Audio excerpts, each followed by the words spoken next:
All right. Mentoring matters. Who's your mentor? Tayo po tayong lahat. Isang talata lang po tayo ngayon. Gusto ko laliman natin ang pagbubulay-bulay dito. Ready? Together, read. Baka nagpapatalim sa bakal at isip ang nagpapatalas sa kapwa-isipan. Let's take it from English. Iron sharpens iron, so a man sharpens his friend. Amen? Meron po ba kayong, kawain nga nyo yung mga cell leader nyo rito? Cell leader nyo, sabi mo sa kanya, patalumin mo naman ako. Alright. Galing, galing. Sige po, makakaupo po tayong lahat.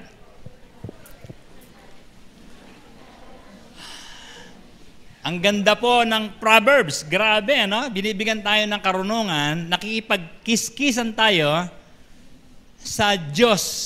Nagpapahasa tayo, pero minsan ang gagamitin niya, magulang, kaibigan, cell leader, pastor, streaming. Nasasaktan ka, ibig sabihin nun ay hinahasa ka, pinapagaling ka ng pinapagaling. Amen? Ano? Ibig sabihin nun, pag hinahasa kami, natatanggal ng mga pangit na ugali na eh.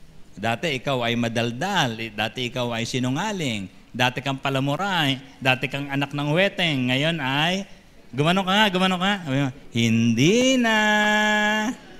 Amen? Maraming nahahasa na sa atin because of our devotions, because of our listening.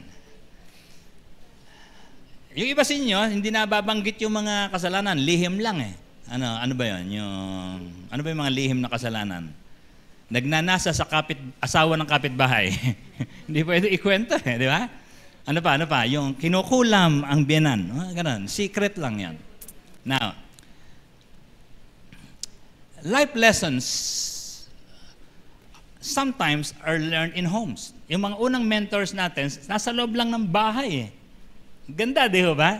Praise God, you were born in a house where there is somebody who can teach. Yung iba po, ang mga tatay, tahimik lang. Yung nanay ang nagtuturo. Pero minsan, tahimik lang yung tatay, pero ang daming pwedeng pamarisan din. Tulad ng pagpapakumbaba, pag pinapagalitan ng asawa. Pero nagpo-produce ng maraming pera. Amen? Ang ganda, no? Yun ang mga modelo natin, no? Hindi kumikibo, pero pagka sweldo, iaabot 100%. Pagkatapos, pagka kinabukasan, hihingi na naman sa asawa yan. Pamasahe ko naman. Sino? Okay?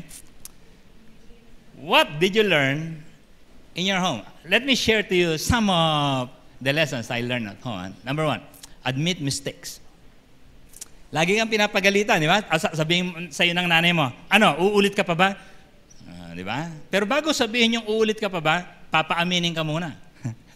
Gagaling ng mga magulang natin tungkol dyan. Ha? Ano pa natutunan sa bahay?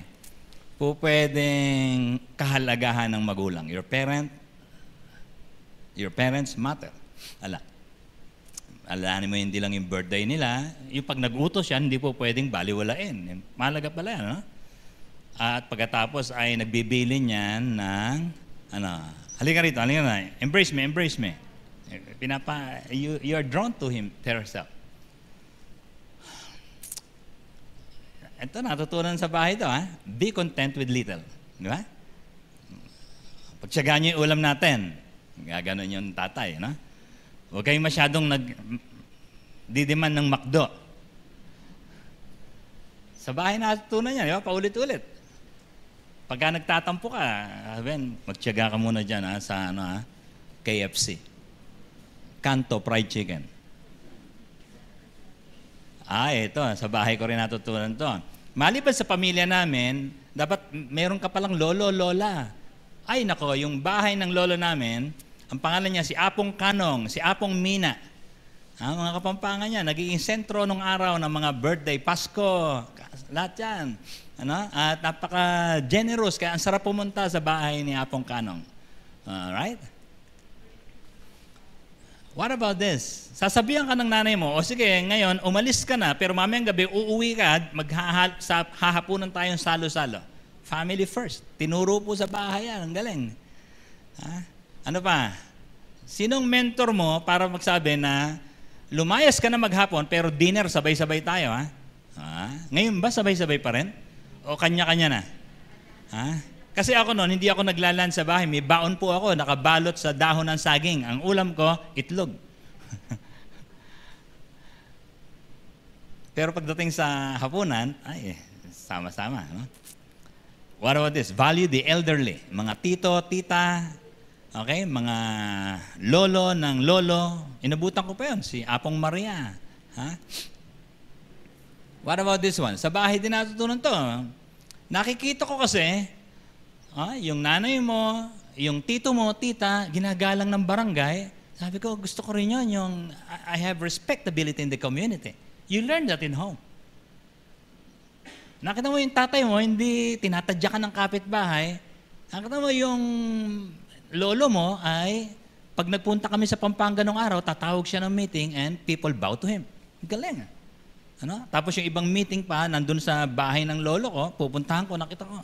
Ang galing ha? Ginagalang yung lolo ko. I want that also. Respectability is learned from home. Ayaw mong sirain yung buhay mo, ayaw mong malapastahan ka ng iba.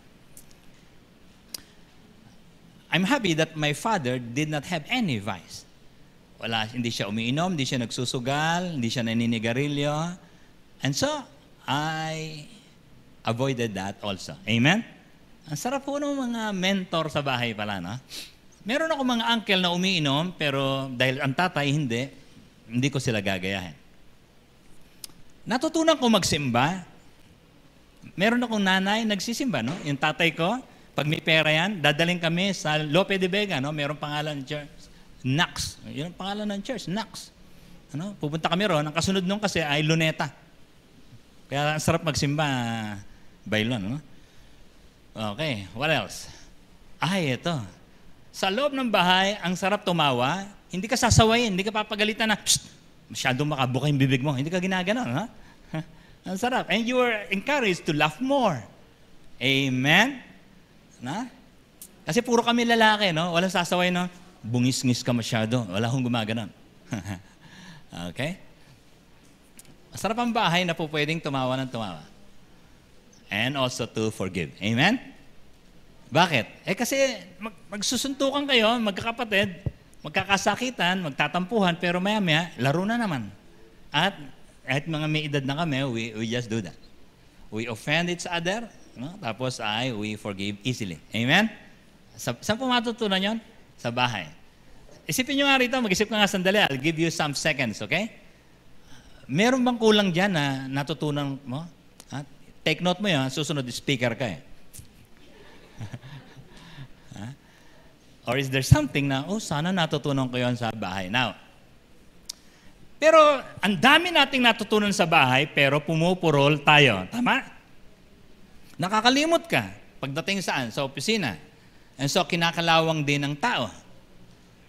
Okay? Tulad ng itak na yan. Kaya lumabas itong talata natin. Ano ba ang ibig sabihin ng pumupurol tayo? Imagine, hindi naman nagmumura yung mga magulang mo, pero natuto kang magmura. Minsan may nagkwentuhan ganon. Saan tayo natutong magmura? Sa barkada. Saan ka natutong mangopya? Sa eskwela. Saan ka natutong magsabong? Sa barangay. Outside your homes, napupurol ka eh.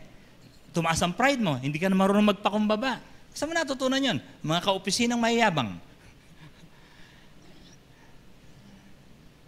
Pumupurol tayo. Ang ganda po ng talata natin, sabi niya, as iron sharpens iron, so one man sharpens another. Huwag kang papayag na pulis ang darating sa bahay mo para lang hasain ka. You would not like that. And so you got to choose somebody. Sino kaya magtuturo sa akin pabalik sa Diyos? Amen? Sino magtuturo sa akin para I will be faithful to my spouse? Sino magtuturo sa akin para magpalaki ng mga anak na napabayaan ko noong una? Sino pong aamin na sasabihin niya, I need a mentor? Amen? Wala? Ulit. I need a mentor. Ayan. Kung taas ang kamay nyo, sabihin nga nyo ng malakas ito, I need a mentor. Can you comment on that also? I need a mentor. Amen? Now, tingin ito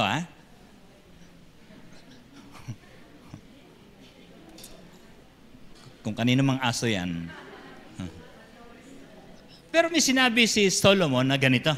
Wika niya, Huwag kang makipagkaibigan sa taong madaling magalit. What an advice. What a mentoring. Bakit daw? The consequences is unlikely. Baka mahawa ka sa kanya at mabulid sa ganoong pag-uugali. Oh, meron ka bang kaibigan? Lagi mong kachat, tapos mura ng mura. Nanonood ka ba ng pelikula na murahan ng murahan? Yung letter F sa Amerika, di ba? The big F. Maya-maya na lang, lumalabas yun. Tama ba, Kuya Bong? No, ba't ba gano'n? No? So, lumayo kayo sa mga tao. Sabi niya, you need somebody to tell you this. Saan naman ako magsasama? That's why we spread cell groups in every purok, in every outreach area. Kung palatagal na po kayo dito sa MCC, ang kwento nyo po ay magagalitin ka pa rin ang hina ng impluensya ng cell group sa'yo. Or maybe you don't belong to one yet. Alright? Eto na, umpisahan natin ang gusto, ha? Saan ka naghahasa? Are you with me? Do you follow? This is a question of life. This is a question you should never avoid. This is a question that should confront you moment by moment, not only in decision makings, but even at every crossroads of character buildup. When somebody complains about you, it's okay. You don't need to be angry. All we have to do is find somebody to train you. Bakit i-google mo kung paano magluto ng menudo? Ba't i-chat-chat mo yung mga magagaling na tagaluto rito, tulad ni Ate Lynn, kung paano gumawa ng spaghetti. Pagdating sa pag-uugali, hindi ka mag-chat-chat. Alright? Dadamdamin mo pa. Ha?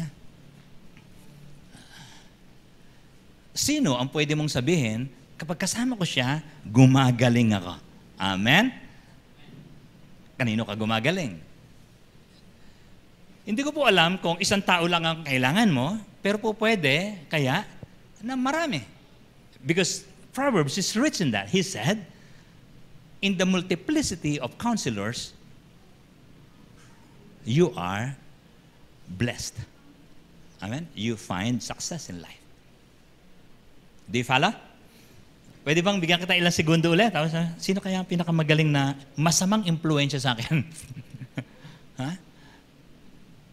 At sino naman ang maaaring makapagpabawi ng isang magandang pag-uugali sa'yo? It must be alive. Kasi po, pinalaki tayo ng mga tao na patay na. Yung mga turo po nung araw, it's resounding, ano?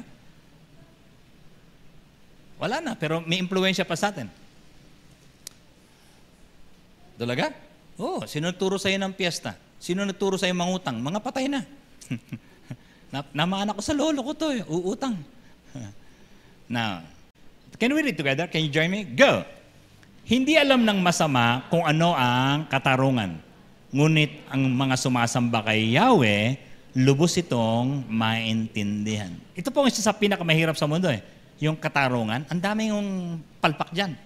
Sasabihin ng mga tao, bakit hindi pantay-pantay ang mundo? Oh, there is wisdom in that. Biro mo kung pare-pareho po tayong tig-5 milyon ang laman ng bulsa ngayon, sino pa ang magpapaalipin? Sino pa magdadrive? Sino gagawa ng tubo mo pag nasira? Are you with me? At minsan, may nag-wish ng ganito, sana umulan ng pera. How foolish could that be? There is no justice. It shouldn't be like that. Ha? Pero yung mga sumasamba kay Yahweh, laging nasa church at nagpapamentor, naiintindihan yan. Yung daliri ko, hindi pwedeng pantay-pantay. Yung aking aming pinag-aralan, okay lang na may mataas. No? Remember Jesus, in His story, sabi po niya, merong binigyan ng isang kaloob, 10, may 50, merong 100. It will not always be equal. And so pag sinabi mong, it's not fair, it is true. Nothing is fair. Alright? Meron po talagang mga binigyan ng pambihirang pabor. Halimbawa ako, nakapagtitipon ako halimbawa ng about 100 people, okay? Meron namang nakapagtitipon ng 47,000 tulad ni Joel Austin. Alright? At may nakapagtitipon naman ng 100,000 tulad po ng Coldplay. Hindi pwedeng pare-pareho tayo ng kakayahanan. Are you with me? Now, gusto ko lang ikwento sa inyo ng konti ito. Kasi pagkat dumating sa atin ang isang relihiyon, kailan yun? 1521, ha? Anong year ngayon? 2021. Karamihan po ng mga dumating dito, mga patay na eh. Ay, hindi pala karamihan. Lahat nung dumating dito, patay na. Ang tinuro sa atin ay date tayo. Saan? Sa church. Ganun, turo yan. Ha? Saan nag-date? Saan mo nakilala yung asawa mo? Sa church. Yan po yung mga nadidinig ko ng araw. Ganyan, ha? Dahil para makatipid, kasi may kwek-kwek doon sa kanto. No? Okay. Pangalawa ay ipangutang ang piyesta, kasal, binyag. Hanggang ngayon, grabe. Sino nagturo sa amin ito? Patay na, pero ginagawa pa rin hanggang ngayon. Para wag lang mapahiya. Ito, hindi ko alam kung naiintindihan niyo ang ibig sabihin nito. Pag merong nag-aagaw buhay, tatawagin yung pare dahil sa kailangan basbasan. Wala pa nakakahalata na hindi mabisa ito hanggang ngayon. Hindi ginagalang ng Diyos yan. At kung sakasali naman namatay, hanggang ngayon po, no? Patay na mga nagturo sa atin ito, ginagawa pa rin. Padasal. Ipagdasal kasi namatay. Hindi po ginagalang ng langit yan. Magwala, maglaspag ng katawan sa alak, magpuyat, pagkatapos hihingi ng himala. Hanggang ngayon, nadidinig ko yan. Ano?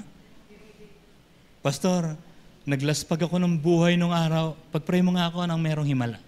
Until now. Patay na mga nagtuturo, pero ina-apply pa rin na. Why are we like that? Pero dahil sa, ano po yan? 500 years of Christianity, gumanti po tayo sa Spain. Ha? Ang tinuro naman po natin sa kanila ay kumain ng Chicken Joy. First in Spain. Yan po ang ganti natin sa kanila. Sana kumita naman tayo, sabi ng mga Pilipino. Ang ganda po itong editorial cartoon na to. At ito ay in-advance sa atin ng Proverbs. Sabi niya, may 4 na bagay na yanig sa daigdig. Kailan kaya mame-mentor itong mga batang ito? Ano yun? Yung isang aliping babaeng pumalit sa kanyang amo. Pwede ka magkatulong dito sa bahay namin pagkatapos ay pagsasamantalahan ng amo. Pagsasamantalahan, hindi i-rape. She will be lured in her innocence. Sino kaya pwede mag-mentor sa mga batang babae para sabihin, mag-ingat kayo sa mga lalaki? Or mag-ingat sa mga mapera? Mag-ingat sa mga may asawa?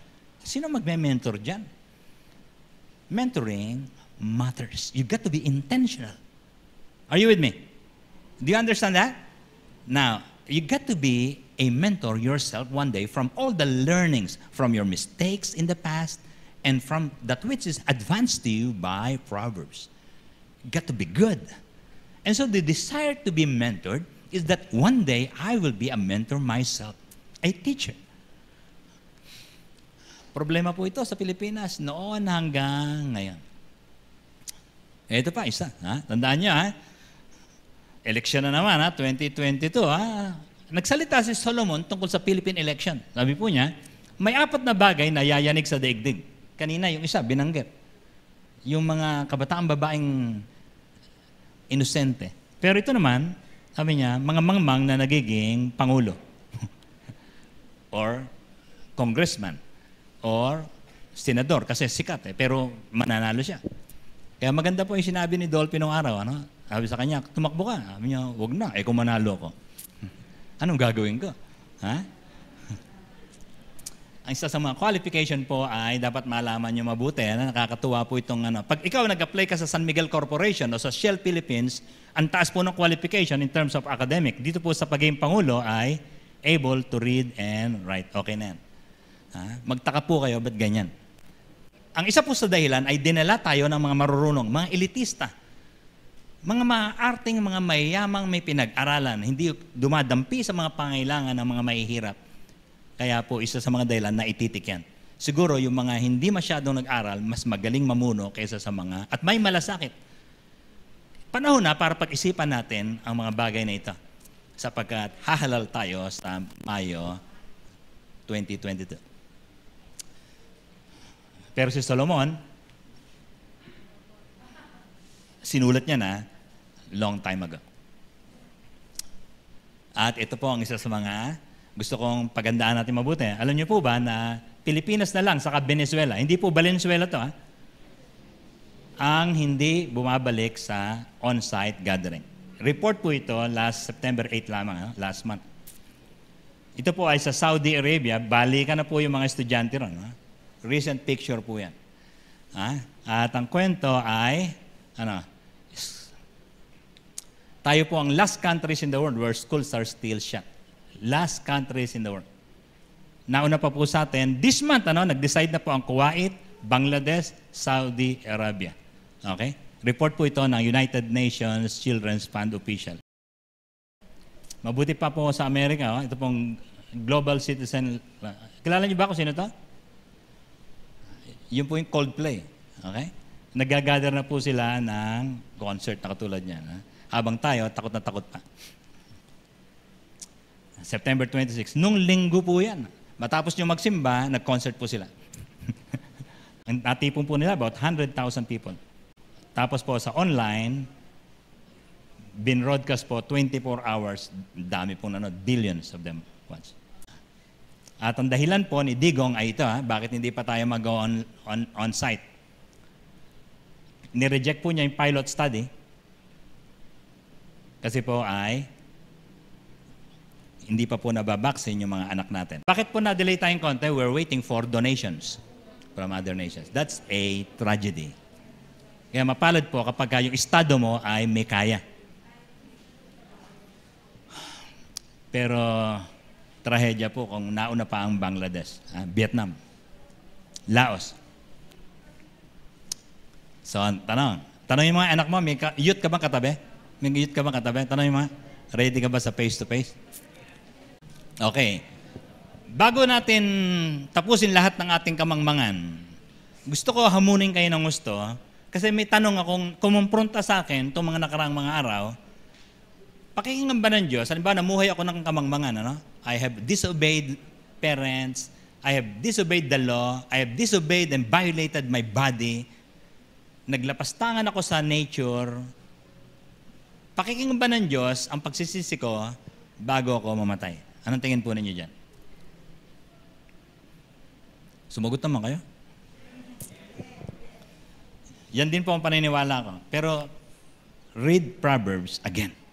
I want to show you chapter 1. Kaya gusto ko nanamnamin natin mabuti ito. Ganito po magsalita ang kawikaan. Together? Basahin natin ng malakas, Ready? Go!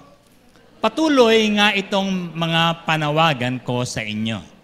Ngunit, hindi nyo pansin, pati mga saway ko. Winalang bahala nyo ang aking mga payo. Ayaw nyong bigyang pansin, paalala ko sa inyo. Dahil dito, kayo'y aking tatawanan kapag kayo'y napahamak. Kapag kayo ay hinampas ng bagyo nitong buhay, dinatnan ng kahirapan at kung datnan kayo ng hapis at matinding dalamhati. This time, I will read it alone. Bago pumanaw, sa araw na yon, ay di ko papakinggan ang inyong panawagan. Hahanapin niyo ako, ngunit hindi masusumpungan. Pagkat itong karunungan ay di ninyo pinahahalagahan. Kay Yahweh ay di sumunod ng may lakip na paggalang. Sa inyo pang tinanggihan, itong aking mga payo, itinapong parang dumi itong paalala ko. Ano kaya ibig sabihin nito? May mga panahon na inaaya ka pa ng Diyos, attend ka ng cell. May panahon, siguro mga 50, 40, malakas ka pa, sasabihin ni Lord, last chance to peace. Gaganunin ka ni Lord, Pero may mga dulo po ng buhay, bago masunog yung bahay mo, bago dumating yung huling bagyo, bago dumating yung parang papadala pa ng mga gusto ko kabahan kayo mabuti, Kasi po, yung mga anak nyo, asawa, lolo, tito, tita, hindi na po ako ang nadidinig nila. Are you with me? Hindi na ako. Why?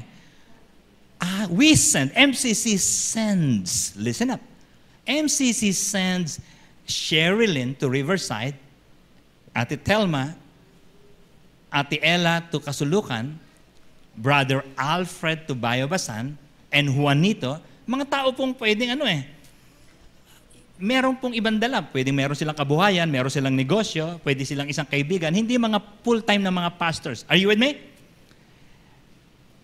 Because of that, pwede pong baliwalain talaga, hindi papansinin. Pero yun po ang isang estilo ng Diyos ngayon. Yayain ka ni Bailon para dumalo ka sa MCC, pero baka hindi mo papansinin. Sasabihin sa ni Eileen, attend ka ng cell group namin, pero baka hindi mo papansinin. Are you with me? Not knowing. Are you with me? Not knowing. Ito po yung mga tactic ni Lord, strategy in our time. Wala na pong iisang propetang sikat na napakagaling na maglililibot. Sometimes you can meet me in the street, you can request my presence, pero I could not fill your homes all the time. Are you with me? Because of that, mas malamang po, marami ang hindi papansin sa mga panawagan. Nanganganib po ang buhay ng maraming mga tao. Hoy, siya lang? Si Kuya Bong lang ang mag-share ng gospel? Si Paul lang? Si Aris lang? Baka gumaganon po yung mga kaibigan nyo. Wala silang kamalay-malay. Si Bernard lang? Baka gumaganon po sila. Hindi nila alam ang pagtatampo ng Diyos. Sa araw na yon, ay di ko pakinggan ang inyong panawagan. Kailan? Pag inatake ka na. Pagka nagkalugi-lugi na yung mga negosyo. There is a warning like this. I would like to show you more examples in the future. I want you to warn everyone. Okay? Kasi darating po ang panahon, sasabihin ng Diyos, karami kong pinadala sa'yo. Pinadala ko si Benz, pinadala ko si Joy, pinadala ko si Dayan. Hindi mo pinansin? Ako naman. Sasabihin ni Lord, pag tumawag ka sa akin, tatawanan kita. Warn your friends. Now, there's a man in the Bible named Esau. Si Esau po ay hindi po yung bituka ng manok. Hindi po yun. Okay? Pero mahilig po siya sa pagkain, no? Tulad ng mga noipi. At sang araw ay kinumpronta siya ng gutom at sabi niya sa kapatid niya ay, pengi naman. Nadinig niyo na itong story ito, nabasa niyo na ito, galing na tayo sa Genesis. And this is very exciting kasi po, pinansin ng Bible ang kanyang pagkahayok sa material na bagay. Walang time sa spiritual. Sabi niya, bigyan mo naman ako. Payag na ako. Sabi ni Esau, saan siya papayag? Hinihingi po ni Jacob, yung kapatid niya, yung kanyang karapatan bilang panganay. Sabi niya, sige, bigyan mo lang ako, payag na ako. Aanihin ko pa ang pagiging panganay kung mamamatay naman ako sa gutom. Nasusukat po ng Diyos yung mga sagot-sagot natin dito sa lupa. Di ba, saka na ako mag-church. Priority ito, kailangan kumita muna. Baka gumaganon po tayo. Kung gayon, sabi ni Jacob, sumumpa ka muna. Ay, ang bilis mong sumumpa. Sumumpa nga si Esau at binigay kay Jacob ang karapatan ng pagiging panganay. So gusto ko pong pansin niyo po ito. Ang pagpawalang bahala ni Esau sa spiritual na bagay ay tinandaan po ng Diyos siya. So sinundan po siya all through scriptures. Look at this.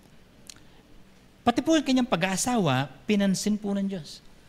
40 taong si Esau, meron mga 40 years old na eh. Medyo matanda na, pero tingnan ko nga kung sino pipiliin ito. Sabi po niya, nang siya'y mag-asawa, si Judith na anak ng Heteo, naiintindihan niyo ba itong mga salitang to? Ang napangasawa niya. Ang utos po ng Diyos, Hudyo sa Hudyo lang eh. Do not marry people from the surrounding neighborhood.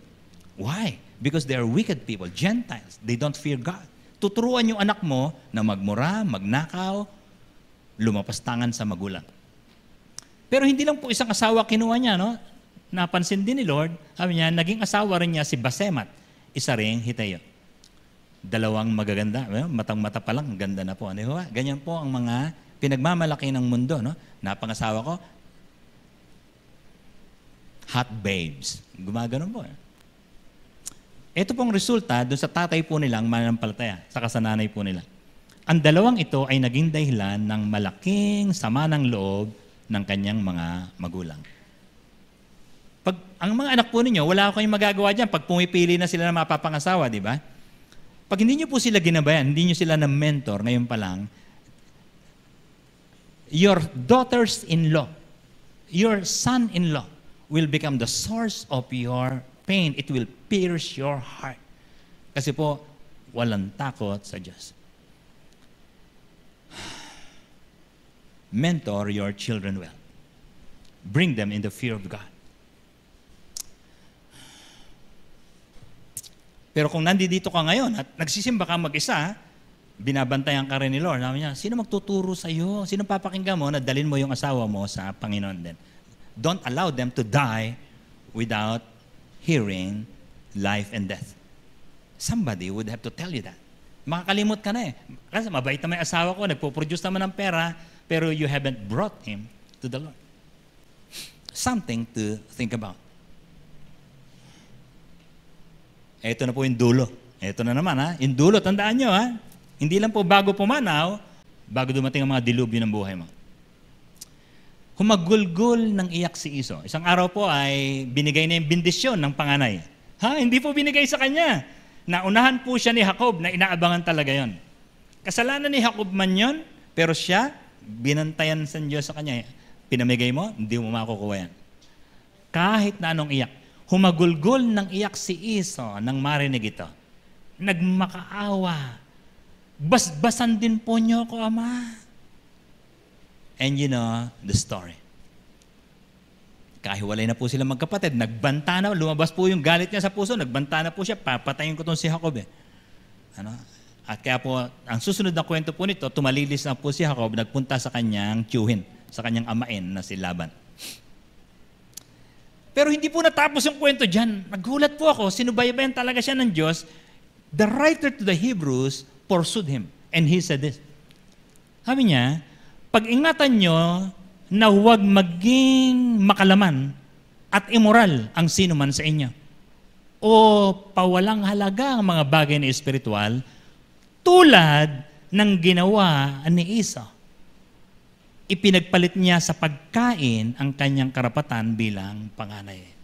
Grabe yung kwento po ito na ipasa that even one of the last gospel writers would bring it around. And so gusto ko mag-isip lang kayo mabuti, baka po mamaya, lagi po kayong liban sa mga cell gatherings po natin o mga outreaches at mga panambahan, cell celebration just like this. Baka po wala kang hilig sa pagpapaturo. And you don't have a cell leader yourself right now. Hindi po tinapos dyan. Dinugtungan pa po yan. Ha? Ito na po, verse 17. Alam nyo ang nangyari pagkatapos. Hiningin niya sa kanyang ama na igawad sa kanya ang pagpapalang nauukol sa panganay. Ngunit ito'y itinanggi sa kanya anumang gawin niyang pakiusap at pagluha. Hindi po nahaantigan Diyos sa mga iyak-iyak po natin.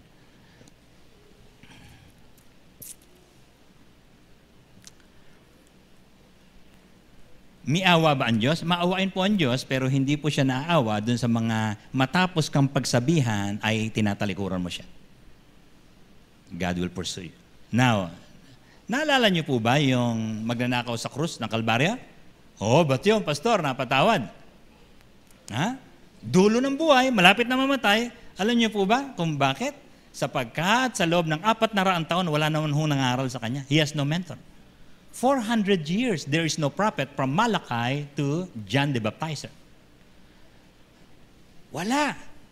Ito pong mga taon to, sinundan ng Diyos ng mga pangangaral, pero tinalikuran. Doon po kayo mag-iingat.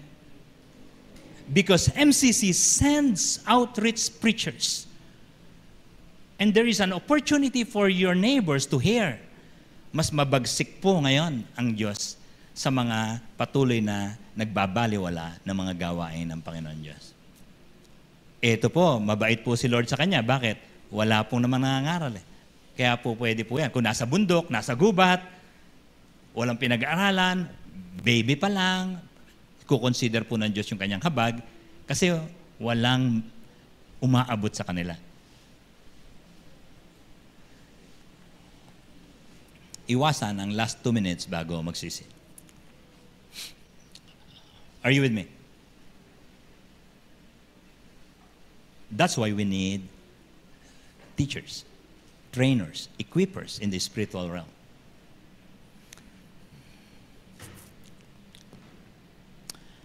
And so, the writer to the Hebrews wrote this. Ito nga ang sinasabi sa kasulatan, kapag narinig niyo ngayon ang tinig ng Diyos, huwag niyong patigasin ang inyong mga puso. Tulad nung kayo'y maghimagsik sa Diyos. Ang mahirap po rito, yung kasama po namin kayo lagi, you go with the flow. You attend with us, pero you are not taking seriously the very warnings of God in you. Baka po hindi po kayo naboborn again pa. Kailangan po magipag-seryosohan tayo sa Diyos. Mamaya po, magkakaroon po tayo ng banal na hapunan. The Holy Communion will be presented to us. At gusto ko po, maganda po kayo ng ganitong pag-iisip. Ako ba ay nasa ritual lang? Ritual, seremonya lang. Pero hindi pa talaga kasali sa tunay. Araw-araw po dahil sa anumang karamdaman, ay meron tinatawagan Diyos. Ito po ang sabi. Maganda po itong araw-araw ay may nagpapaalam. True or false? True. People die. With or without the pandemic, people die. Okay? Araw-araw may nagluluksa, may naiiwan. Pangaraw daw tayo nakapila. Hindi lang natin alam kung asan tayo sa linya. You don't know when, but God knows already. And so He sends people to you. Igalang ang mga cell leader. Amen. Salamat po sa paggalang na binibigay niyo sa akin that when I visit, you listen attentively. But give the same attention, the same respect to the Word of God, whoever is the sharer. It is God-honoring. So, ang tanong ay, sino ang nagtuturo sa'yo? Tumayo po tayong lahat.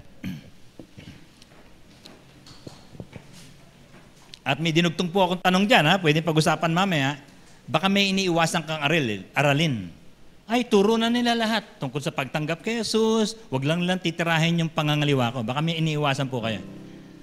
Turo na nila lahat yung tungkol sa kabanalan. Huwag lang yung tungkol sa wedding ko. Ang laki ko na ng investment ko na ron. Hindi na ako titigil doon.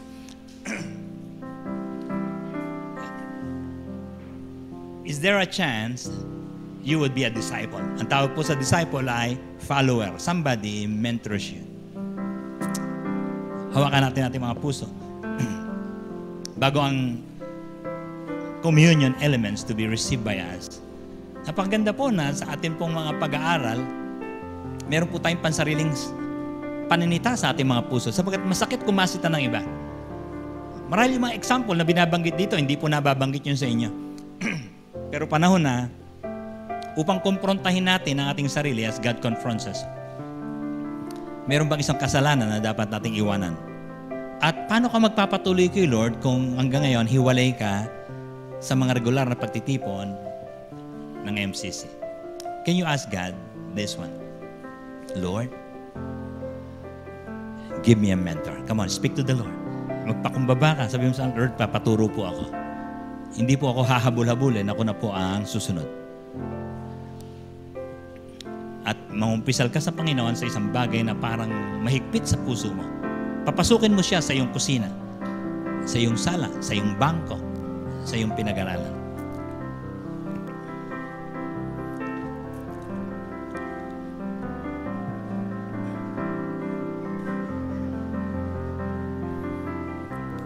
Pagpalain mo, Panginoon, ang bawat kapatid ko na narito ngayon. Na sa aming pagbubulay-bulay na aming mga puso ay maramdaman namin na ikaw nga ang Espiritong Banal na aming guro. Sawayin mo kami, sansalain mo kami, bago kami mapahiya sa mga tao sa mundo na sasaway sa amin. At sa dulo nito, Panginoon, hiniling namin, gawin mo kaming mga guro sa aming mga anak, mga kabataan dito sa MCC, mga kapitbahayan, at marami pang iba. Thank you for this privilege, Lord, to be mentored by the Holy Spirit. In Jesus' name, amen. God bless you. God bless you.